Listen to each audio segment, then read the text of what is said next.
We are back with another video. Before we get into the video, like, comment, and subscribe to the channel.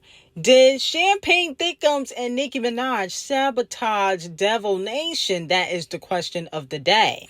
DJ Khaled's new album has not arrived despite it being scheduled to come out July 17th. This is the second time he's pushed back the album after Drake took back his 2 verses that were supposed to be on the album. Okay, if you guys remember, he said, oh, I think it's Drake Bell on the album instead of him. And with that being said, allegedly Rihanna, Camel Face, Beyonce, Cardi B, and Megan are on the album, but they were gonna push the Camel Face diss record that allegedly is on the album as the main single. But a lot of fans believe because Champagne Thickums did not acknowledge Camel Face and neither did Nicki Minaj, unfortunately that has ruined the rollout for DJ Khaled, and they're also saying that it's ruined the rollout for Megan Thee Stallion. A fan said, I think Drake not acknowledging the first Camel Face freestyle likely screwed up many things over at Devil Nation. Camel Face probably planned to diss Champagne Thickums fully on the DJ Khaled album before dropping his own album. Without Drake's response, Camel Face would look desperate dissing him. And allegedly, Camel Face is also working with Megan Thee Stallion and Beyonce, where they'll be going after Nicki. But Nicki has yet to respond. So let me know how y'all feel about it. Did Camel Face get sabotaged by Young Money, aka Drizzy Drake, and Nicki? Okay, here's my thing. Nicki and Drake are playing chess, and clearly Camel Face, as strategic as the Carters usually are, they are playing checkers or Connect 4. They're not playing chess. And let me tell you why. One, I don't think it was strategic for Camel Face to, diss Drake and Nicki after Roots Picnic. If anything, he should have done it at the Yankee Stadium. I think it would have caused more controversy, considering that he did 3 dates there. At the Roots Picnic, he only did, I think, 1 date. And another thing is, the disses he said about Nicki have already been said on social media. So that just means that you lurking, okay? Saying, Ken can't even take his child to the... that was already said by social media. You got to come up with something new. I would have thought he would gagged alive. Now, he did drag... I feel like low-key he dragged Drake harder than he did Nicki. Because he basically said that Drake is scared to say his name. He said that in the freestyle. He said that Drake gonna need $1 billion to say his name. He gonna need a B to say my name. He said that basically Drake is in a 360 deal. He's an employee. He don't talk tough to white people. He only do it to black people. He said, go talk tough to them crackers. That's what he said. Go rewatch the freestyle. And I feel like he went harder at Drake than he did with Nicki. Because Drake dissed him on a song. But I think, no shade to Drake, I think Drake can't really respond to that because what Camel Face said, whether y'all like him or not, was true. You are in a 360 deal. That's why you released 3 albums. You was trying to get out your contract. That's why you got a tour every year. So that's why I feel like he didn't really respond. Now, Scratch Off is getting dragged on social media. She posted that she is on vacation with her little baby. And she also posted that she was watching her child on, I guess like she has like a child monitor and like a camera in the baby room while she was smoking hookah. And a fan said, breastfeeding mother smoking shisha. This generation is cooked beyond belief. Big Mama responded and said, don't even have breasts and worried about mine. Okay, so let me know. Can you breastfeed and be smoking hookah? Let me know in the comments. In my opinion, I think Scratch Off just shows too much on the internet. And you don't want to end up like Krishan Rock. Krishan Rock was smoking and drinking, and we know how her child turned out. So she don't want to end up like Krishan Rock. Now, Stefan Diddy responded to Chris Blake. They've been going back and forth on social media. He said, enough is enough with this cap ass nigga. I've been sparing you. Never felt the need to speak on shit about a nigga lying. But your bitch ass want to keep capping. Tell them folks you try to steal from my house and we caught you. Trying to get clout or sympathy, nigga. You a thief. Trying to build this fake narrative. You weird ass nigga. Playing with a grown ass man. No, I don't play like that. Homie, you post about nigga so much, like nigga obsessed, wanting motherfuckers to feel bad for you. You a thief and a bitch. He also posted a video that doesn't really prove much, but when he posted a video, he said this. And say, that was the day you got caught stealing out my house. That was the last time I spoke to you because I didn't want to hear your sorries and pleas. You went around lying on my name, all because you was ashamed that you got caught stealing out my house. A whole luggage of stuff that day. You was ashamed to tell people the real reason for the fallout. So instead, you went around trying to tarnish my name. I've been a solid nigga my whole existence. Nobody ever said no shit like that about me, you weird ass nigga. Okay, so here is the video that he basically is saying that this is evidence that Chris Blake was stealing. Nobody done on my brother, bro. Bro, clearly you did. Shut the fuck up. I didn't take it. Oh, go take it. I guarantee you, the only thing I did was orange story. I think you ever know. I had no intention, bro. Yes, you did, nigga. Stop capping. Yes, you did. How could you Are these yours or Steph's? No. What about the bread? The cash? Like dollar bills. I want to know why niggas think they can steal though. I had no intention of stealing, bro. Shut up, Chris. Then you would have. No, I didn't take. I didn't Listen to me. Shut up.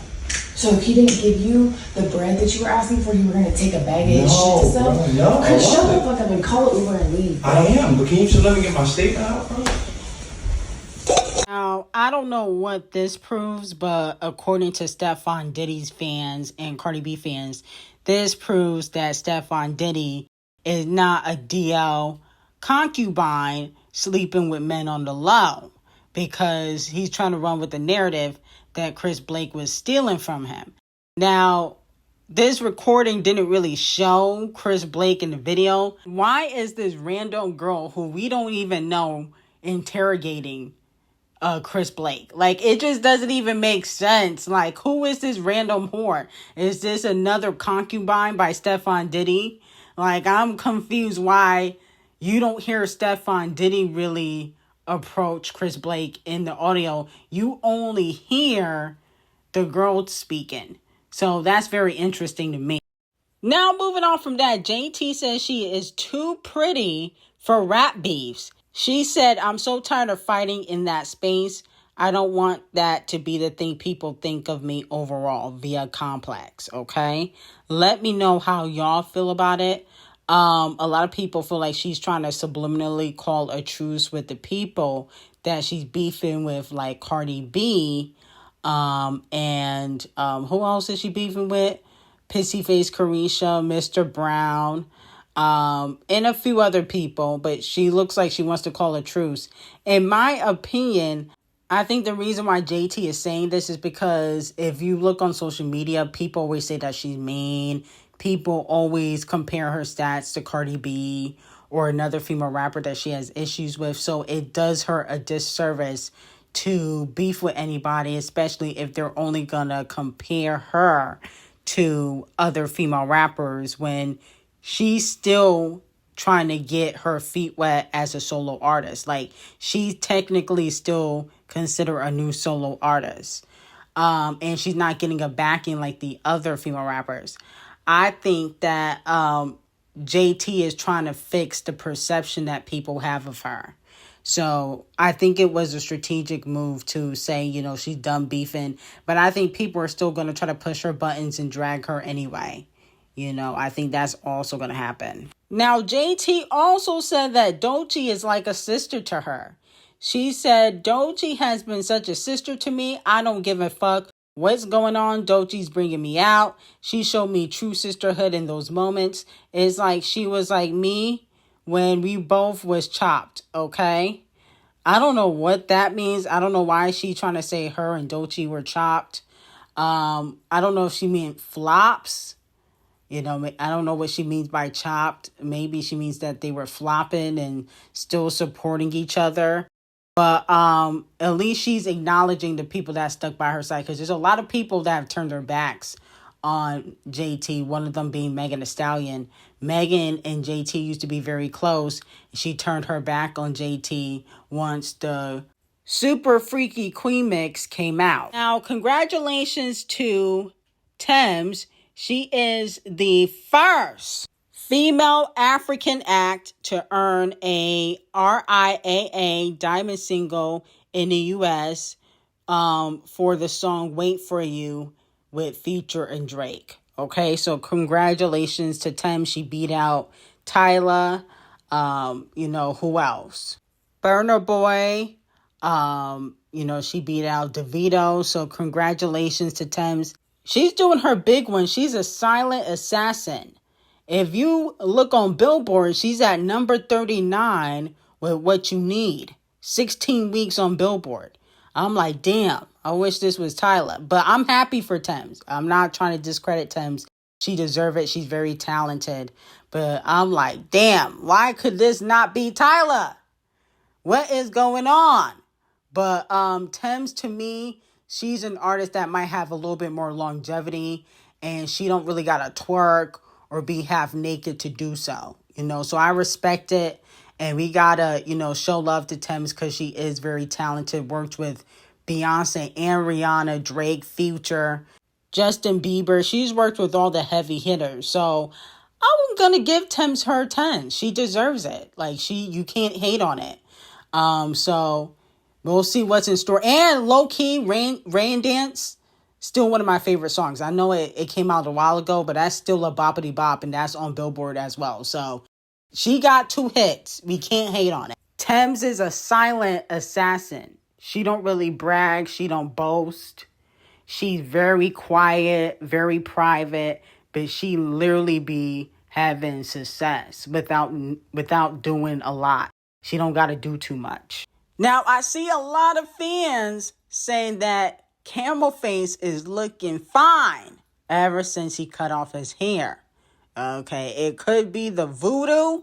It could have been Tina Knowles' gumbo that makes you go to the bathroom and clean out your insides. It could have been that. But a lot of people are saying for 65, Camel Face looks younger, like 20 years younger, comparing him to, Champagne Thickums and Braun. Let me know how y'all feel about it. Do y'all feel like the old Camel Face is back? A lot of people are saying that Beyonce might have to make a Lemonade Part 2 because the Beckys are definitely going to be after him now. For 65, Camel Face looks better than a lot of his peers. Okay? And you don't see a gray hair in sight. Now, obviously, he could be dyeing his hair, dyeing the goatee, but Braun got gray hair and Camel Face don't. Okay? And Camel Face is basically 20 years older than Braun. So that is very telling. But I think Camel Face, he's trying to relive his youthful years, and rightfully so. He do look good. We cannot deny that he doesn't look good. He does. For 65, he definitely does. So, people can hate, but he came back and he cleared all the ugly allegations, because the reason why he's doing this is why he popping out looking brand new, is because y'all was calling him ugly. Most of the barbs were, y'all were saying he was ugly, Camel Face. Well, actually, I came up with that name. I never really said that he was ugly. I just said when you compare his face, you can compare it to a camel, which is facts. Okay, look up a camel, then put his face next to it and tell me what y'all see. So the point of the matter is, he do look 20 years younger with the haircut. I think Beyonce better be afraid, because the hoes are finna pop out. Especially he traveling around the world doing these shows, the hoes finna pop out. But I'm sure Beyonce gonna be at all the shows anyway, so it don't really matter. So let me know how y'all feel about it, and if you guys think that camel face looks good for 65. Now, some people are saying that it's plastic surgery. I don't think camel face went under the knife. Come on now, stop. Y'all gotta give credit. It is not no plastic surgery. Stop. So you telling me he, in his Cardi B phase, he went for a facelift? Come on now. Stop it. Stop. No. I think is that, you know, him and Beyonce eat very healthy, and it really was the hair. I believe the hair was distracting people, but now we can see that camel face, it really ain't all that ugly as y'all was trying to say. And, you know, he did say years ago he's a billionaire, he cute.